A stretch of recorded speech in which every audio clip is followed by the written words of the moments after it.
شروع اللہ کا نام لے کر جو بڑا مہربان نہایت رحم کرنے والا ہے۔ السلام علیکم دوستو، دنیا کے کسی بھی خزانے کا ذکر قارون کے بغیر نامکمل ہے۔ بہت سے قصے کہانیاں قارون اور اس کے خزانے کے بارے میں مشہور ہیں۔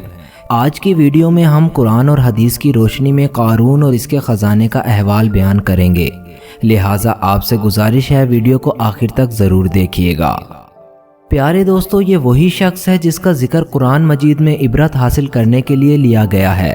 قارون حضرت موسیٰ علیہ السلام کے چچا کا بیٹا تھا۔ وہ بچپن سے ہی بے حد حسین اور خوبصورت تھا، اسی وجہ سے بنی اسرائیل کے لوگ اس کو منور کہہ کر پکارنے لگے تھے۔ جب قارون جوان ہوا تو بہت با اخلاق اور نیک افراد میں شمار کیا جانے لگا، یہاں تک کہ وہ تورات کا بہت بڑا عالم بن گیا۔ خدا کا کرنا ایسا تھا کہ یہ تورات کا عالم اور اعلیٰ اخلاق کا مالک ہونا اس لیے تھا کہ قارون حضرت موسیٰ علیہ السلام کی خدمت میں بہت وقت گزارا کرتا تھا۔ وہ اچھی آواز کا مالک تھا، وہ تورات کی اچھی آواز میں تلاوت کیا کرتا تھا۔ یہی وجہ تھی کہ لوگ اس کا بہت ہی ادب و احترام کیا کرتے تھے۔ قارون ابتدا میں حضرت موسیٰ علیہ السلام پر ایمان لے آیا تھا، اور جب بنی اسرائیل کو قبطیوں کی غلامی سے آزادی ملی تو وہ ان کے ساتھ مصر کو چھوڑ کر سرزمین معود کی طرف ہجرت کر گیا تھا۔ پیارے دوستو، وہاں اس کے حالات ایک دم سے بدل گئے اور اس کے ہاتھ میں بے شمار دولت آئی۔ دیکھتے ہی دیکھتے وہ اپنی قوم کا امیر ترین شخص بن گیا۔ وہ سود کا کاروبار کرنے لگ گیا۔ وہ لوگوں سے فصلیں خرید کر کئی مہینوں تک ان کو چھپا لیتا اور پھر مہنگے داموں ان کو بیچا کرتا تھا۔ ایک روایت میں آتا ہے کہ قارون جس چیز کو چھوتا وہ سونا بن جاتا۔ اس طرح پھر وہ ایسا امیر ہو گیا کہ اس کے خزانے کی چابیاں 300 اونٹ اور کھچروں پر لادی جاتی تھی، اور ہر چابی چمڑے کی ہوتی تھی جو ایک خزانے کی چابی تھی۔ تاریخ انسانی میں قارون سے زیادہ دولت کسی کو عطا نہیں کی گئی، جس کا ذکر اللہ تعالیٰ نے قرآن مجید میں کچھ اس طرح کیا ہے: بے شک قارون موسیٰ علیہ السلام کی قوم میں سے تھا، پھر اس نے قوم پر زیادتی کی اور ہم نے اس کو اتنے خزانے دیے جن کی کنجیاں اٹھانا ایک طاقتور جماعت پر بھاری تھی۔ ایک اور جگہ پر اللہ تعالیٰ نے ارشاد فرمایا ہے: جب اس سے اس کی قوم نے کہا اتراؤ مت، بے شک اللہ اترانے والوں کو پسند نہیں کرتا، اور جو مال تجھے اللہ نے دیا ہے اس کے ذریعے آخرت کا گھر طلب کر اور احسان کر جس طرح اللہ تعالیٰ نے تجھ پر احسان کیا، اور زمین میں فساد نہ کر، بے شک اللہ فسادیوں کو پسند نہیں کرتا۔ پیارے دوستو، قارون شروع میں حضرت موسیٰ علیہ السلام کے ماننے والوں میں شامل تھا۔ ایک دن اللہ تعالیٰ نے موسیٰ علیہ السلام کو زکوٰۃ کا حکم دیا۔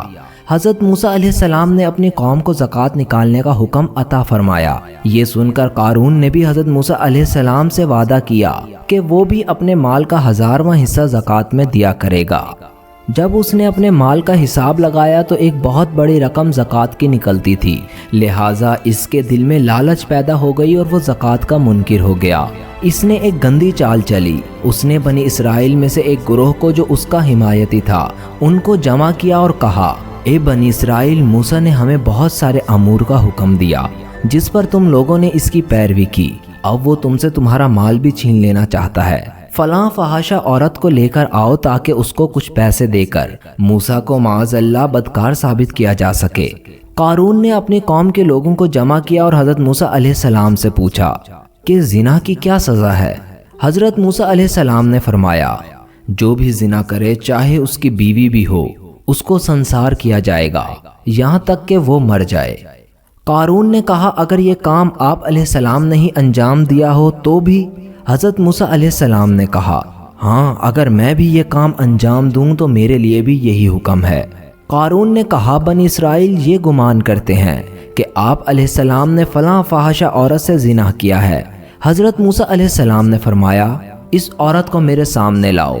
لہٰذا وہ عورت بلوائی گئی تو آپ علیہ السلام نے فرمایا: اے عورت، اس اللہ کی قسم جس نے بنی اسرائیل کے لیے دریا کو پھاڑ دیا، عافیت اور سلامتی کے ساتھ دریا کو پار کروا کر فرعون سے نجات دی، سچ کہہ دے واقعہ کیا ہے۔ حضرت موسیٰ علیہ السلام کے جلال سے عورت سہم کر کانپنے لگی اور اس نے ہجوم میں صاف صاف کہہ دیا کہ اے موسیٰ، مجھے قارون نے کثیر رقم دے کر آپ پر بہتان لگانے کے لیے آمادہ کیا ہے۔ اس وقت موسیٰ علیہ السلام آبدیدہ ہو کر سجدہ شکر میں گر پڑے اور حالت سجدے میں آپ علیہ السلام نے یہ دعا مانگی، اے اللہ قارون پر اپنا قہر و غضب نازل فرما دے۔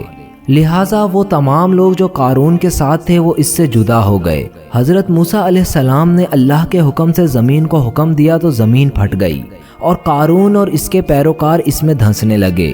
پھر کچھ لوگوں نے کہا کہ حضرت موسیٰ علیہ السلام نے تو قارون کا خزانہ لینے کے لیے قارون کو زمین میں دھنسایا ہے تاکہ اس کی دولت اور خزانے پر قبضہ کر سکیں۔ حضرت موسیٰ علیہ السلام نے اللہ سے دوبارہ دعا کی اور کہا، اے اللہ جس طرح تو نے قارون کو دھنسایا ہے اس طرح اس کے خزانے کو بھی زمین میں دھنسا دے۔ اور پھر دیکھتے ہی دیکھتے قارون، اس کا مکان اور خزانہ سب کچھ زمین میں دھنس گیا۔ جب یہ سب کچھ زمین میں دھنس گیا تو زمین کا شگاف دوبارہ بند ہو گیا۔ معزز دوستو، ہمیں جو چیز دی گئی ہے وہ دنیاوی زندگی کا سامان اور اس کی زینت ہے، جبکہ قارون کو بھی دنیاوی زندگی کا سامان دیا گیا تھا اور اس نے اس پر غرور کیا تو وہ بھی فرعون کی طرح عذاب سے نہ بچ سکا۔ تو سوچنے کی بات یہاں یہ ہے کہ کیا ہم قارون اور فرعون سے زیادہ دولت رکھتے ہیں اور فرعون کو اس کے مال اور لشکر نے عذاب سے بچنے میں کوئی فائدہ نہ دیا، اور اسی طرح قارون کو حضرت موسیٰ علیہ السلام سے رشتہ داری اور اس کے خزانوں نے کوئی نفع نہ دیا، تو ہم میں غرور کس بات کا ہے؟ یاد رکھو اگر ہم بھی اپنی روش سے باز نہ آئے تو ہمارا انجام بھی فرعون اور قارون سے مختلف نہ ہوگا۔ آخر میں اللہ سے دعا ہے کہ اللہ ہمیں اپنی راہ میں مال نکالنے کی توفیق عطا فرمائے اور غرور و تکبر سے ہماری حفاظت فرمائے، آمین۔